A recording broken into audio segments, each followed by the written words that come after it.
से भी इस घटना की खबर मिली, सब लोग बहुत दुखी हुए हैं। और चूंकि हमारे बच्चे भी स्कूल में पढ़ते हैं, ऐसा नहीं है कि इनके बच्चे के साथ हुआ है तो हमारे बच्चे के साथ नहीं हो सकता है। तो निश्चित रूप से अगर इसमें कोई भी, जैसा कि इनका कहना है कि ठीक तरह से जांच नहीं हो पाई, तो अपनी बात इन्होंने महाराज जी को भी जाके कह दिया है, बता दिया है जी। और आज हम लोग भी जैसे आए तो पहले मिलने आए, क्योंकि हम लोग दिल्ली में थे, सदन चल रहा था, लेकिन लगातार घटना पे हम लोग रखे हुए थे नज़र, कैसे हुआ, क्या चल रहा है, क्या जांच हो रही है। तो अब जो है, एक बात तो निश्चित रूप से मैं कहना चाहता हूँ कि घटना कोई भी हो, उस घटना के पीछे सत्य क्या है, ये हर किसी को जानना ही चाहिए और ये सामने आना ही चाहिए। और मुझे लगता है कि अगर जो विद्यालय परिवार है वो ये मानता है कि उसमें उनकी कोई संदिग्धता नहीं है या उनका कोई हाथ नहीं है, तो फिर वो जांच में उनको सहयोग भी करना चाहिए। अगर इनका आरोप है कि बच्ची ने आत्महत्या नहीं किया, इनका ऐसा कहना है, और स्कूल का कहना है कि बच्ची ने आत्महत्या किया, तो अगर बच्ची ने आत्महत्या किया ऐसा स्कूल मानता है तो जांच में उनको सहयोग करना चाहिए। जो भी साक्ष्य हैं उनके पास, वो सारी चीज़ें उनको दिखानी चाहिए, क्योंकि जो सीसीटीवी फुटेज होगा, बाकी जो चीज़ें होंगी, जो स्कूल में बच्चे पढ़ रहे हैं, कम से कम वो तो बताएंगे कि क्या हुआ था, क्या नहीं हुआ था। तो निश्चित रूप से इस पे सही ढंग से जांच करके, और अगर इसके पीछे कोई दोषी है तो उसको निश्चित रूप से सजा मिलेगी। पीड़ित परिजनों का आरोप है कि आजमगढ़ पुलिस प्रशासन जो जांच कर रही थी उससे संतुष्ट थे, अचानक से जो जांच मऊ ट्रांसफर कर दी गई उस पे लेकर उनको संदेह बना हुआ है। इसमें मैंने आपसे वही बात कहा कि अगर कोई व्यक्ति ठीक है, सच है, और उसको लगता है कि उसमें उसका कोई हाथ नहीं है, तो उसको फिर ये सब चीज़ करने की आवश्यकता नहीं पड़ेगी। जब यहाँ जांच हो रही है तो यहाँ जांच होके आ जाती बात, जो भी सच है या जो भी अगर उनके पक्ष में या इनके पक्ष में। तो ये जितनी चीज़ें हो रही है ये और शक के दायरे में उनको लाएगी। और मुझे लगता है क्योंकि फाइनली ये लोग भी तो छोड़ने वाले हैं नहीं, आप यहाँ से अगर छोड़ देंगे और इनको नहीं संतुष्टि है और ये कह रहे हैं कि हम इसकी जाँच कराएंगे, तो ये फिर न्यायालय में जाएंगे। तो आज नहीं तो कल सच तो सामने आएगा, हो सकता है थोड़ा टाइम लग जाए। तो इसलिए मुझे लगता है कि सबको सहयोग करना चाहिए, चाहे स्कूल के अध्यापक हों, चाहे प्रिंसिपल हों, चाहे स्कूल में पढ़ने वाले बच्चे बच्चियां हों, सबको सहयोग करना चाहिए और सच क्या है वो सामने आना चाहिए। पीड़ित परिजनों का ये कहना है कि वो अपनी बात मुख्यमंत्री से ढंग से कह नहीं पाए समयाभाव के कारण, तो आप इनको क्या आश्वासन देते माननीय मुख्यमंत्री जी से? आप बात करेंगे इस संदर्भ में? बिल्कुल करेंगे। और इन्होंने अपना, भले ये बात अपनी कह ना पाए हों, पर इन्होंने अपना आवेदन वहाँ दिया है जी।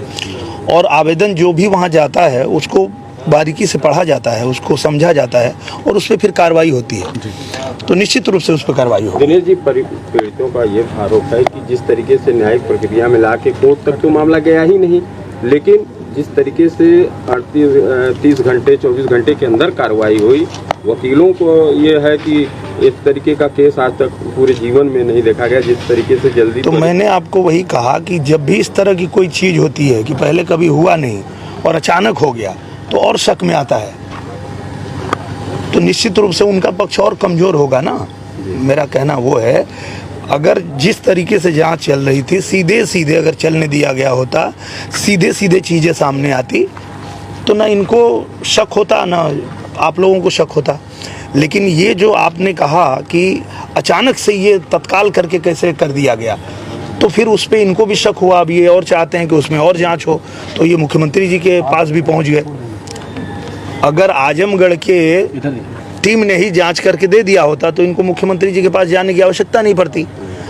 पर इसको मऊ ट्रांसफ़र करके और इसको जब घुमा दिया गया तो इनको शक और आ गया कि भाई यहाँ हो रहा था तो वहाँ क्यों भेजे। तो इसलिए ये मुख्यमंत्री जी के पास गई है ना।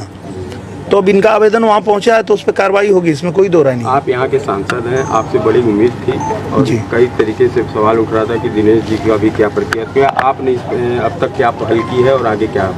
मैं सदन चल रहा था, दिल्ली में था, पर मुझे जिस दिन पता चला मुझे बहुत दुख हुआ और मैंने उस घटना को देखना शुरू किया, समझना शुरू किया। तो ये लोग जो बात कह रहे थे वो भी मैं देख रहा था, जो स्कूल में बच्चे कह रहे थे वो भी देख रहा था, जो पुलिस प्रशासन कह रहा था वो भी मैं देख रहा था। और अब जब मैं यहाँ आया तो मैंने गुड्डू भैया को, चूँकि हमारे यहाँ के यहाँ से जो विधायक, हाँ, तो इनको मैंने कहा कि चलते हैं, हमको लेके चलिए, वहाँ समझते हैं कि क्या हुआ अभी तक और आगे क्या करना है। तो आके पता चला कि इन्होंने आवेदन दे दिया है मुख्यमंत्री जी के यहाँ। तो अब अगर उनके पास पहुँच गया है तो निश्चित रूप से सही कार्रवाई होगी। घटना आजमगढ़ में ऐसे प्राइवेट स्कूल में बच्चों की सुरक्षा के लिए क्या इंतजाम किया जा सकता है? किसी भी स्कूल में कहीं भी इस तरह की घटना होती है तो सबसे पहले तो जैसा कि इन्होंने भी कहा कि हर बच्चे को, सबसे पहले हम तो ये कहना चाहेंगे हर बच्चे को कि इस दुनिया में कोई ऐसी चीज़ नहीं है, कोई ऐसा आपके ऊपर आरोप नहीं है, कोई ऐसा आपका दुर्गुण नहीं है, कुछ भी ऐसा नहीं है जिसके लिए आप अपना जीवन गंवा दें। तो ये तो कभी होना ही नहीं चाहिए। और अगर किसी बच्चे के साथ इस तरह का होता है तो उस पर सही जांच करके, और अगर कोई दोषी है तो उसको सही तरीके से सजा होनी चाहिए। अच्छा, कुछ लोग का आरोप है कि मान्यता भी 8 तक ही थी इस कॉलेज की और इंटर तक चलाया जाता था। तो अब तो सब कुछ निकलेगा ना। मैं तो ये लड़ाई चल ही रही है और आगे उच्च न्यायालय तक भी ज़रूरत पड़ेगी तो चलेगी, क्योंकि मुझे बस अपनी बेटी को सिर्फ न्याय दिलाना है। लोग क्या अफवाह उड़ा रहे हैं, क्या कह रहे हैं, इससे मुझे कोई फ़र्क नहीं पड़ता। आपकी इस लड़ाई में आपकी आर्थिक स्थिति भी आड़े आ रही है? लेकिन ऐसा नहीं है, लोग भी खड़े हैं, क्योंकि जनता भी खड़ी है, सब लोग खड़े हैं। तो उम्मीद है कहीं ना कहीं से, और नहीं कुछ होगा तो हम जिस बेटी के लिए सब कुछ करने के लिए तैयार थे, क्या हम उसकी शादी नहीं करते? तो हम भी करेंगे। क्या निर्भया की माँ ने लड़ाई नहीं लड़ी? वो तो 10 साल तक लड़ी। तो मैं भी कोशिश करूँगी, आगे नहीं हो पाएगा तो फिर सरकार से भी इस चीज़ के लिए मैं अपील करूँगी कि मुझे न्याय पाने के लिए आर्थिक रूप से भी स्थिति हमारी अगर नहीं रहेगी सही तो मैं उसके लिए भी उनसे मांग करूँगी।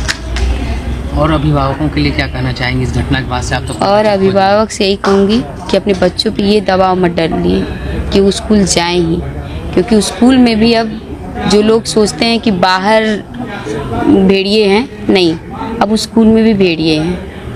इसलिए अपने बच्चों को सुनने और समझने की कोशिश करें।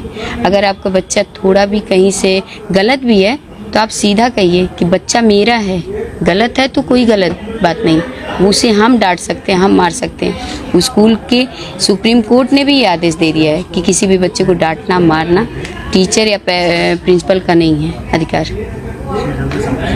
अब बाबा से मिले, क्या आश्वासन मिला? बाबा से मिले थे तो उन्होंने यही कहा था कि आगे आपको न्याय मिलेगी। उन्हें जहाँ तक ये खबर नहीं थी कि उन्हें जो है कि जो अपराधी थे उन्हें उच्च न्यायालय से, उन्हें ये मालूम था कि उच्च न्यायालय से उन्हें बेल मिली है, लेकिन मैंने ये बताया भी है और लिखित में मैंने दिया भी है कि उन्हें जो है थाने से छोड़ दिया गया है। तो आगे वो उन तक पहुँची, ये बात तो जाँच होगी, ये मुझे विश्वास है। तो संतुष्टि मिली वहाँ जाने सर? कहाँ पे सर?